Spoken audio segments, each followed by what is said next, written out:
സജി ചെറിയാന്റെ ഭരണഘടനാ വിരുദ്ധ പ്രസംഗത്തിൽ ഹൈക്കോടതി വിധിക്കും പുല്ലുവില. പ്രഹസനമായി ക്രൈംബ്രാഞ്ച് രൂപീകരിച്ച പ്രത്യേക അന്വേഷണ സംഘം.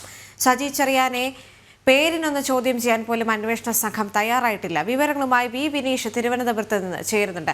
വിനീഷ്, നമുക്കറിയാം ഭരണഘടനയെ അത്രത്തോളം അവഹേളിച്ച സജി ചെറിയാന്റെ ചില കാര്യങ്ങൾ മാത്രവുമല്ല, അദ്ദേഹത്തിന്റെ പ്രസംഗത്തിലുണ്ടായിരുന്ന ഭരണഘടനാ വിരുദ്ധമായ പരാമർശങ്ങൾ, ഇതെല്ലാം ഹൈക്കോടതി പോലും ഇതിൽ കൃത്യമായ ഇടപെടൽ നടത്തിയതിനു ശേഷം എന്തുകൊണ്ട് അദ്ദേഹത്തിനെതിരെ നടപടി ഉണ്ടായില്ല, വീണ്ടും എന്തുകൊണ്ട് അദ്ദേഹം മന്ത്രിസ്ഥാനത്ത് തുടരുന്നു എന്നിങ്ങനെ ഹൈക്കോടതിയുടെ ഭാഗത്ത് നിന്ന് പോലും ഇടപെടൽ ഉണ്ടായിട്ട് കൃത്യമായ ഒരു പരിശോധന നടത്താനും അല്ലെങ്കിൽ പ്രഹസനമായിരിക്കുകയാണ് ക്രൈംബ്രാഞ്ച് രൂപീകരിച്ച പ്രത്യേക അന്വേഷണ സംഘം എന്നുള്ള ആരോപണങ്ങൾ ഉയർന്നു വരുന്ന സാഹചര്യത്തിൽ പോലും കൃത്യമായി അദ്ദേഹത്തെ ഒന്ന് വിളിക്കാനോ ചോദ്യം ചെയ്യാനോ പോലും തയ്യാറാകാതെ ഇരിക്കുന്ന ഈ ഒരു സാഹചര്യം, ഇത് നമുക്ക് വളരെ ഗുരുതരമായി തന്നെ കാണേണ്ടതില്ലേ? കാരണം ഇനി ആര് വന്നാലും ഭരണഘടനയെ അവഹേളിച്ചാലും യാതൊരു പ്രശ്നവുമില്ലാതെ ഉന്നത പദവികളിൽ അവർ തുടരുമെന്നുള്ള ഒരു തെറ്റായ സന്ദേശമല്ലേ ഇതിലൂടെ ലഭിക്കുന്നത്?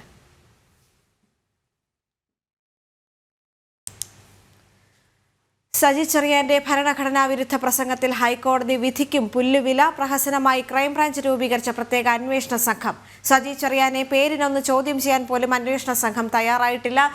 വി വിനീഷ് തിരുവനന്തപുരത്ത് നിന്ന് ചേരുന്നുണ്ട്. വിനീഷ്, ഈ ഒരു കാര്യത്തിൽ നടത്തുന്ന കെടുകാര്യസ്ഥത അത് മനഃപൂർവ്വമുള്ള ഒരു വീഴ്ചയാണ് എന്ന് പറയേണ്ടി വരും. കാരണം ഇത്രയും വലിയൊരു അല്ലെങ്കിൽ ഗുരുതരമായ ഒരു പിഴവ് മന്ത്രിസ്ഥാനത്തിരുന്നു കൊണ്ട് തന്നെ സജി ചെറിയാന്റെ ഭാഗത്ത് നിന്നും ഉണ്ടാകുമ്പോൾ അതിൽ യാതൊരു നടപടിയും സ്വീകരിച്ചില്ല എന്ന് മാത്രവുമല്ല, ഈ ക്രൈംബ്രാഞ്ച് രൂപീകരിച്ച പ്രത്യേക സംഘത്തിന് പോലും അദ്ദേഹത്തെ ഒന്ന് വിളിച്ച് ചോദ്യം ചെയ്യാൻ പോലും കഴിയുന്നില്ല എന്ന് പറയുമ്പോൾ വളരെ ഗുരുതരമായി തന്നെ ഇതിനെ കാണേണ്ടതില്ലേ?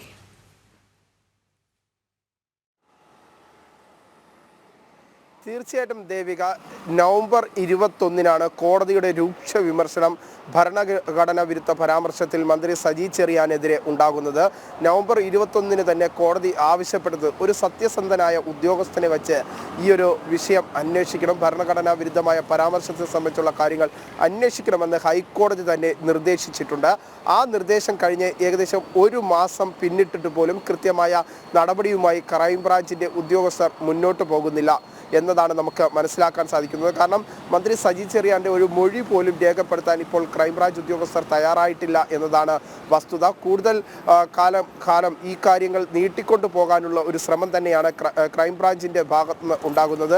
ആദ്യഘട്ടത്തിൽ നവംബർ 21-ന് കോടതിയുടെ പ്രഖ്യാപനം അല്ലെങ്കിൽ കോടതിയുടെ ഉത്തരവുണ്ടാകുന്ന ഘട്ടത്തിൽ തൽക്കാലത്തേക്ക് കോടതി ലക്ഷ്യ നടപടികളിൽ നിന്ന് മുഖം രക്ഷിക്കാനായാണ് സർക്കാർ ഈ ഒരു ക്രൈംബ്രാഞ്ചിൻ്റെ ഒരു സത്യസന്ധനായ ഉദ്യോഗസ്ഥൻ എന്ന പേരിൽ ഒരു ഉദ്യോഗസ്ഥനെ നിയമിക്കുന്നത് ഈ ഒരു അന്വേഷണവുമായി ബന്ധപ്പെട്ട്.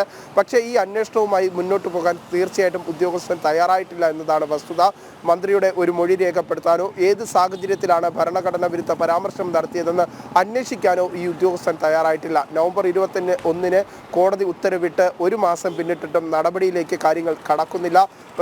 ഉന്നത കോടതിയിലേക്ക്, പ്രത്യേകിച്ച് ഹൈക്കോടതിയിലേക്ക് പോയി ഈ ഒരു കോടതി പരാമർശത്തിൽ നിന്നും രക്ഷപ്പെടാനുള്ള ശ്രമമാണ് സജി ചെറിയാൻ നടത്തുന്നത്. അതിനുള്ള സൗകര്യങ്ങൾ ഒരുക്കി കൊടുക്കുകയാണ് ക്രൈംബ്രാഞ്ച് ഉദ്യോഗസ്ഥൻ എന്നാണ് നമുക്ക് മനസ്സിലാക്കാൻ സാധിക്കുന്നത്. ഇതിൻ്റെ ഭാഗമായി തന്നെയാണ് ഈ കാര്യങ്ങൾ വലിച്ചു നീട്ടി മുന്നോട്ട് കൊണ്ടുപോകുന്നതും കൃത്യമായി സമയബന്ധിതമായി മൊഴികൾ രേഖപ്പെടുത്തിയുള്ള നടപടികളിലേക്ക് കടക്കാതിരിക്കുന്നതും എന്നാണ് നമുക്ക് മനസ്സിലാക്കാൻ സാധിക്കുന്നത്.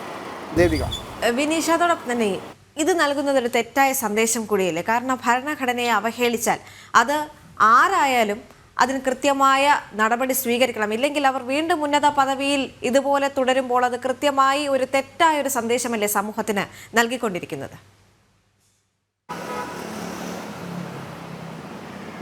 തീർച്ചയായിട്ടും സമൂഹത്തിന് ഒരു തെറ്റായ സന്ദേശം, പ്രത്യേകിച്ച് നമ്മുടെ ഭരണഘടനയും നിയമസംഹിതയും ആർക്കും ചോദ്യം ചെയ്യാം എന്ന തരത്തിലേക്കാണ് കാര്യങ്ങൾ നീങ്ങുന്നത്. ഏറ്റവും പവിത്രമായ ഒരു പദവിയിലിരിക്കുന്ന ഒരു നേതാവ് അല്ലെങ്കിൽ ഒരു മന്ത്രി പദവിയിലിരിക്കുന്ന ഒരു വ്യക്തിയാണ് ഇത്തരത്തിൽ ഭരണഘടനാ വിരുദ്ധ പരാമർശം നടത്തിയത്.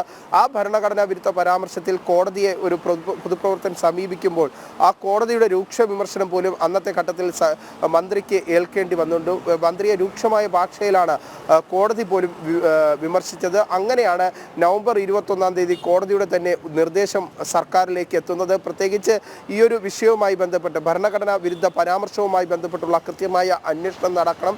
അതിനുവേണ്ടി സത്യസന്ധനായ ഒരു ഉദ്യോഗസ്ഥനെ ക്രൈംബ്രാഞ്ചിൽ നിന്ന് നിയോഗിക്കണമെന്നും സർക്കാരിനെ അറിയിക്കുന്നു. സർക്കാരിൽ നിർദ്ദേശം നൽകുന്നു. ആ നിർദ്ദേശം നൽകി ഏകദേശം ഒരു മാസം പിന്നിട്ടിട്ട് പോലും കൃത്യമായ നടപടിയുമായി ഈ ഉദ്യോഗസ്ഥരെ സർക്കാർ നിയമിച്ചെങ്കിൽ പോലും കൃത്യമായ നടപടിയുമായി ഉദ്യോഗസ്ഥൻ മുന്നോട്ട് പോകാത്ത സാഹചര്യമാണ് ഇപ്പോൾ നിലനിൽക്കുന്നത്. കാരണം ഈ കൂടുതൽ കാലം താമസിക്കും തോറും ഹൈക്കോടതിയിൽ അപ്പീൽ നൽകാനുള്ള ഒരു സൗകര്യം മന്ത്രി സജി ചെറിയാന് നൽകുന്നു എന്നതാണ് വസ്തുത. അതിലൂടെ പ്രത്യേകിച്ച് മന്ത്രിക്ക് രക്ഷപ്പെടാനുള്ള സാധ്യതകൾ ഒരുക്കുന്നു. ഒപ്പം ഹൈക്കോടതിയിൽ വിഷയങ്ങൾ എത്തിയാൽ പോലും കേസുമായി മുന്നോട്ട് പോയാൽ വിജയിക്കുമെന്ന് ഒരു ഉറപ്പും നിലവിലെ സാഹചര്യത്തിൽ മന്ത്രി സജി ചെറിയാന് നിയമോപദേശം ലഭിച്ചിട്ടില്ല എന്നാണ് നമുക്ക് അറിയാൻ സാധിക്കുന്നത്.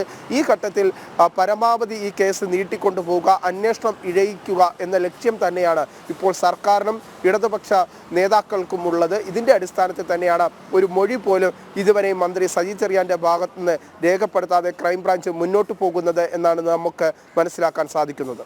ഓക്കെ.